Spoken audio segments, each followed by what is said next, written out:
চলে এসেছি আবার একটা নতুন ভিডিও নিয়ে বিয়েবাড়ি। তো আজ হচ্ছে রিসেপশান, আর এখানে দেখো আমরা দুপুরবেলা খেয়ে দিয়েই চলে এসেছিলাম পার্লারে। তো এখানে দেখো আমার মেকআপ মোটামুটি ডান, শুধু হেয়ারটা বাকি আছে, আর এখানে বাকিদের সব হচ্ছে। এখানে আমরা সবাই মিলেই এসেছি। আর তারপর এখানে মেকআপ কমপ্লিট হয়ে যেতে তারপর আমরা যেখানে রিসেপশানটা হচ্ছে সেখানে গিয়েছিলাম। গিয়ে দেখি নাকি এখানে ভালো রকমই ভিড় হয়ে গেছে। আমাদের যেতে একটু হলেও দেরি হয়েছিল, কারণ সাজতে একটু দেরিও হয়ে গেছিলো।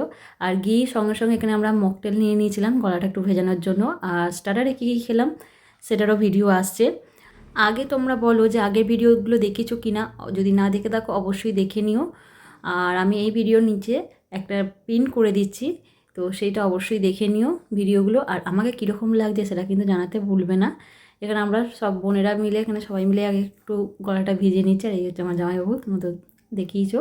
তো আমাকে কীরকম লাগছে জানাতে ভুলবে না, আমার দিদিদেরকেও কীরকম লাগছে সেটাও ভুলবে না, কমেন্ট অবশ্যই জানিও। আর এই হচ্ছে আমার বড়দি, তো কীরকম লাগছে বলো। তো আর একটা পার্ট নিয়ে আসছি খুব শীঘ্রই। তো স্টার্টারে কী কী খেয়েছিলাম সেটার ভিডিও নিয়ে আসছে। তারপরে একটা পার্ট থাকবে যেটা মেন কোর্সে কী কী ছিল। তো চলো আমরা তো গল্প করি। তো তোমরা একটাই কাজ, চ্যানেলটাকে সাবস্ক্রাইব করো আর লাইক করে দিও।